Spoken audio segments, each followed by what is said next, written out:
Hola a todos, mi nombre es Victoria, bienvenidos a la segunda clase del intensivo del verbo get, donde vamos a expandir y aprender las distintas frases verbales que podemos usar con este verbo, qué significan y en qué contextos es apropiado utilizarlas. En la clase número 1 de esta serie, de este intensivo, vimos los distintos significados del verbo get.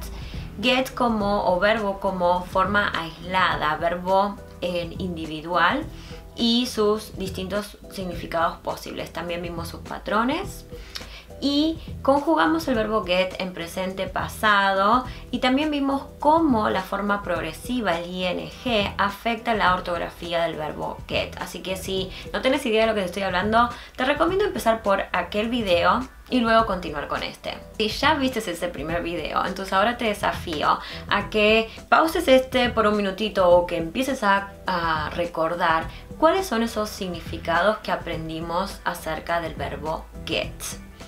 Y si te animas, te pido que dejes aquellos significados que vimos en los comentarios de abajo. Mientras tanto, mientras haces eso, te cuento que en esta clase voy a hablar un poquitito más en inglés porque quiero ayudarte a que también comiences a desarrollar la escucha comprensiva, asocies las palabras a una pronunciación adecuada, bueno, y demás. Así que te comento también que podés activar los subtítulos del video cuando se te resulta un poquitito difícil entenderme. Porque por ahí la forma escrita de la palabra más escucharme a mí vas a poder entender un poco más. Así que bueno, esa es una opción si ves que se te complica un poco en la comprensión de lo que quiero decir.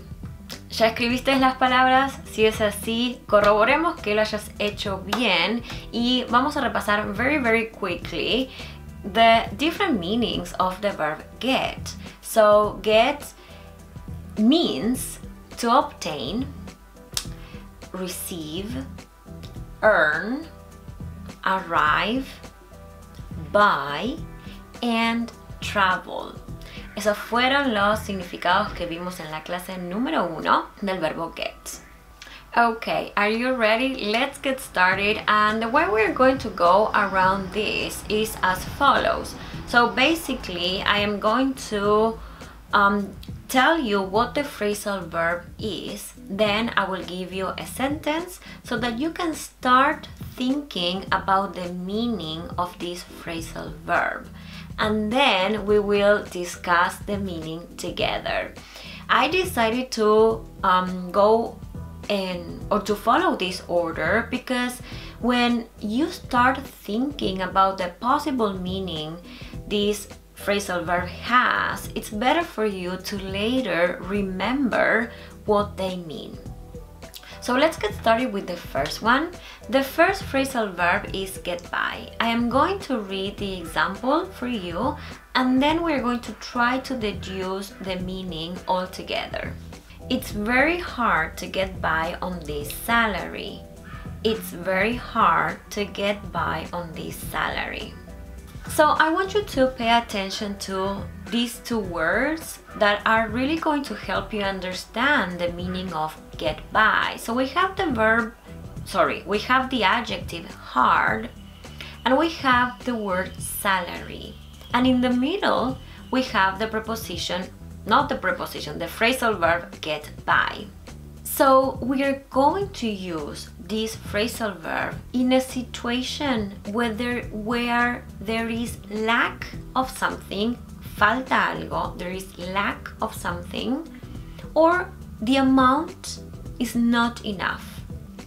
So in this case, the amount or the money that you earn from your salary is not enough. Again, so we are going to use this phrasal verb in a situation where there is lack of something or the amount of this thing, in this case salary, is not enough. No es suficiente. It's very hard to get by on this salary.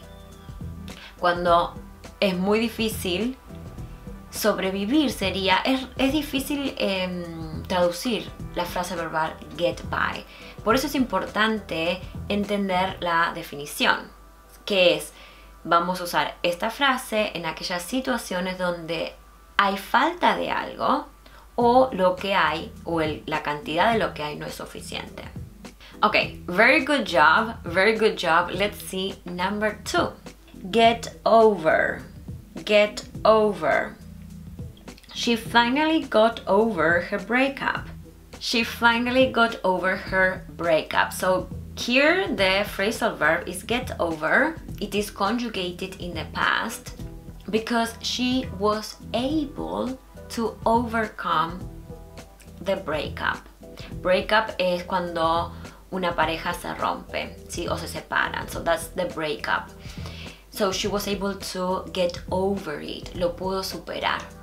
So you can get over a situation emotionally or sometimes physically. Maybe when you can get over an illness or the flu, you can get over it. The next phrasal verb is get out of. Get out of. Get out of. And let's see this example. A lot of young people are trying to get out of debt these days. A lot of young people are trying to get out of debt these days. So we have get out of, and then we have the word debt. And we also have the verb trying. A lot of young people are trying, están intentando, are trying to get out of debt these days. Debt es deuda. Cuando uno adquiere una deuda por ahí con un banco, por ahí pueden ser students loans, esos préstamos para estudiar.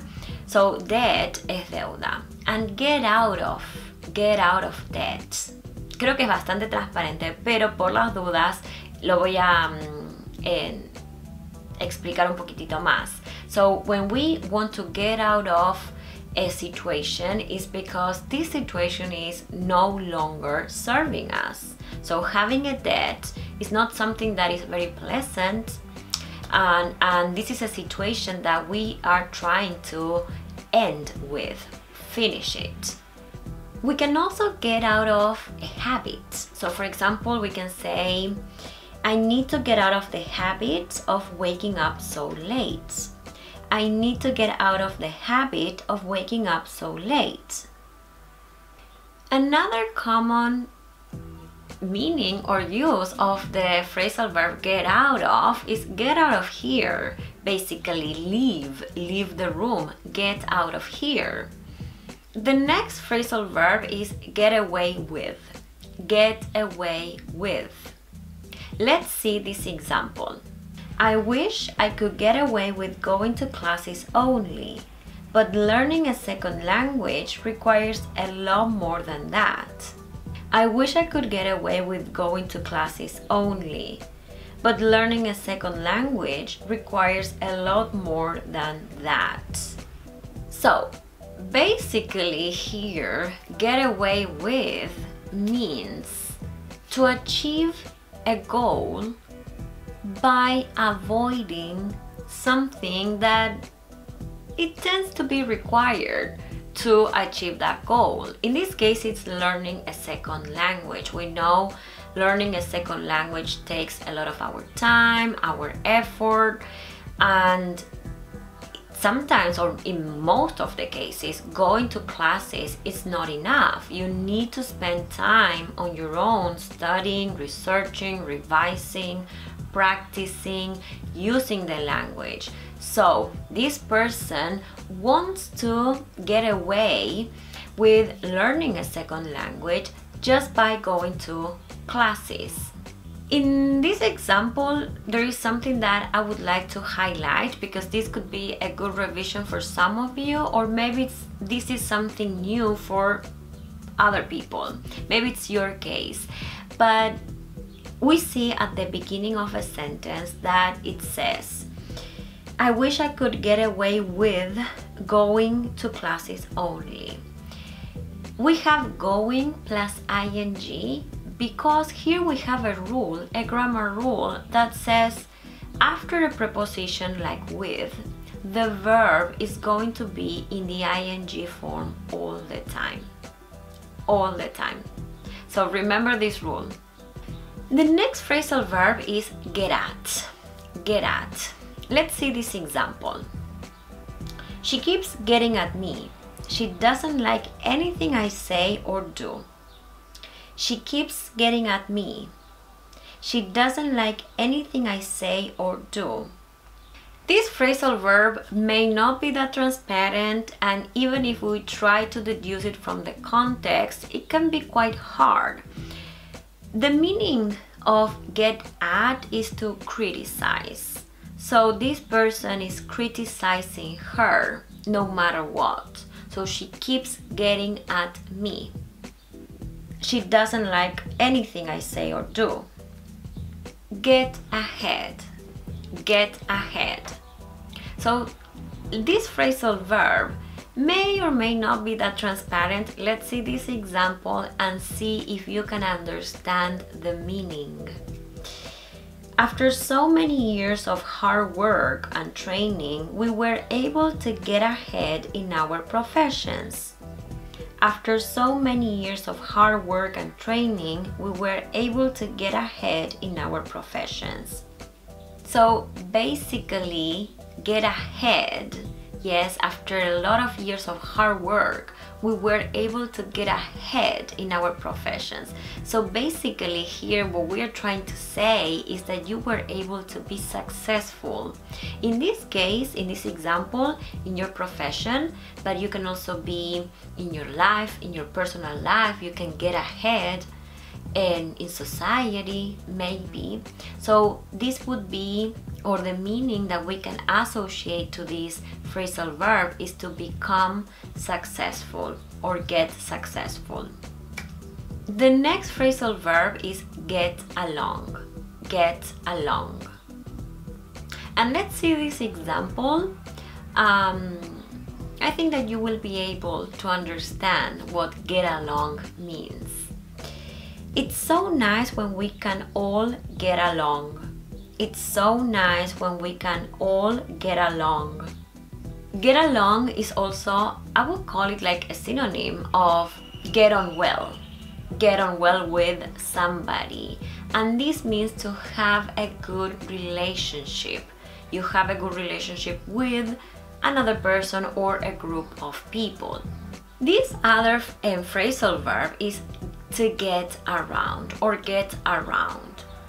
And let's see this example to explore one of these meanings. I want to buy a new bike. It's the cheapest way to get around. I want to buy a new bike. It's the cheapest way to get around. So get around has different meanings. In the context I just gave you, means to travel. So I want to buy a new bike. It's the cheapest way to get around. It's the cheapest way to travel.